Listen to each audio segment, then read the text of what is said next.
प्यारे बच्चों, हरियाणा शिक्षा बोर्ड ने भूगोल विषय के सिलेबस को सीबीएसई की तर्ज पर कम कर दिया है। कितना कम कर दिया है, आइए देखते हैं। आपकी पाठ्य पुस्तक मानव भूगोल के मूल सिद्धांत में अध्याय 1 आपके फाइनल ईयर के पेपर में आएगा। अध्याय 2 विश्व जनसंख्या वितरण, घनत्व और वृद्धि, ये भी पेपर में आएगा। अध्याय 3 जनसंख्या संगठन, ये भी पेपर में आएगा। अध्याय 4 मानव विकास, ये भी पेपर में आएगा। अध्याय 5 प्राथमिक क्रियाएं, ये भी पेपर में आएगा।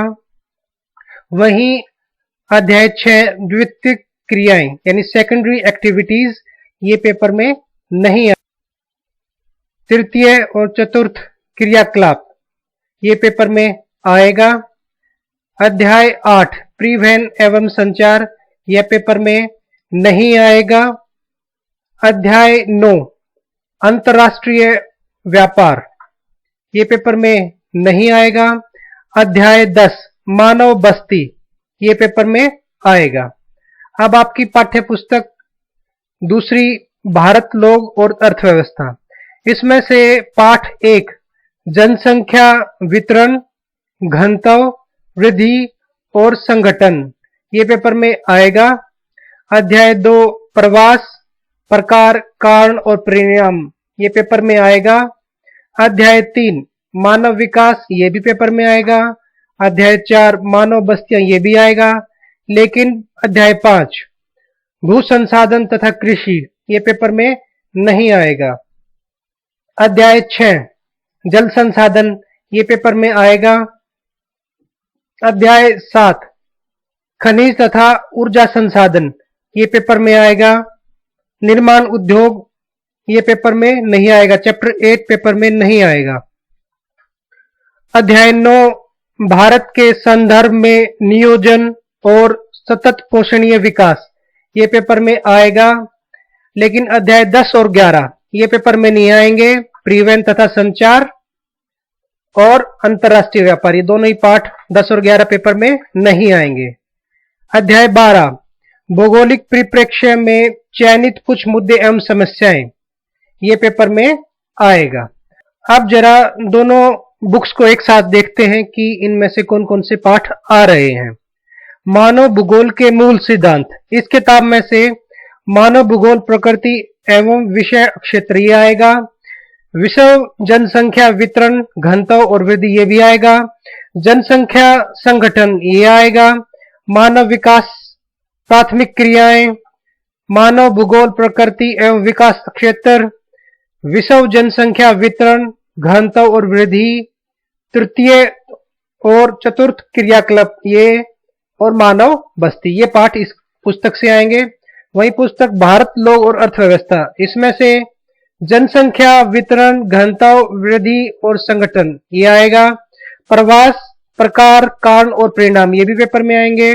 मानव विकास, मानव बस्तियां, जन संसाधन, खनिज तथा ऊर्जा संसाधन, भारत के संदर्भ में नियोजन, सतत पोषणीय विकास, और आखिर में और last chapter geographical perspective on selected issues and problems, ये भी पेपर में आएगा।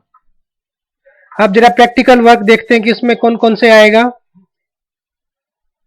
चैप्टर 1 आंकड़े, स्रोत और संकलन, इसमें प्रैक्टिकल वर्क होगा। अध्याय 2 डाटा प्रोसेसिंग, आंकड़ों का आलेखी निरूपण, यह भी पेपर में आएगा। वहीं जो हटा दिए गए हैं प्रैक्टिकल वर्क से, वो हैं आंकड़ों का परिक्रमण एवं मानचित्रण में कंप्यूटर का उपयोग। अध्याय 4 ये नहीं आएगा। अध्याय 5 फील्ड सर्वे, ये भी नहीं आएगा। अध्याय 6 स्थानीय सूचना प्रौद्योगिकी, ये भी पेपर में नहीं आएगा। आइए देखते हैं कि हरियाणा शिक्षा बोर्ड ने मासिक विभाजन कैसे किया है। अप्रैल में मानव भूगोल के मूल सिद्धांत बुक में से मानव भूगोल वाला चैप्टर, जनसंख्या संगठन, मानव विकास, प्राथमिक क्रियाएं, इसको मई के अंदर, जून छुट्टियों के लिए रखा गया था। जुलाई में द्वितीय क्रियाएं तथा चतुर्थ क्रियाएं, इनको करना है। सितंबर में मानव बस्ती। अक्टूबर में आपको मानव लोग और अर्थव्यवस्था, आपकी बुक दूसरी है जो, उसमें से जनसंख्या वितरण घनत्व वाला पाठ। प्रवास, प्रवास के बाद मानव विकास, मानव बस्तियां और जल संसाधन, ये नवंबर में। दिसंबर में खनिज तथा ऊर्जा संसाधन तथा भारत के संदर्भ में नियोजन और सततीय पोषण विकास। जनवरी में भौगोलिक परिप्रेक्ष्य में चयनित कुछ मुद्दे एवं समस्याएं। और फरवरी को रिवीजन के लिए या डाउट्स क्लियर के लिए रखा गया है, और सब कुछ ठीक रहा तो मार्च को एग्जाम के लिए। वहीं अगर हम अपना प्रैक्टिकल वर्क देखें तो मई में हमें आंकड़ों का प्रक्रमण, और अप्रैल में आंकड़े स्रोत और संकलन, और आखिर में जुलाई में आंकड़ों का आलेखी निरूपण, ये करना है। फरवरी को बाकी सब्जेक्ट्स की तरह रिवीजन के लिए रखा गया है। उम्मीद करता हूं कि यह वीडियो आपके काम आएगा। बच्चों खूब पढ़िए, मेहनत कीजिए और आगे बढ़िए।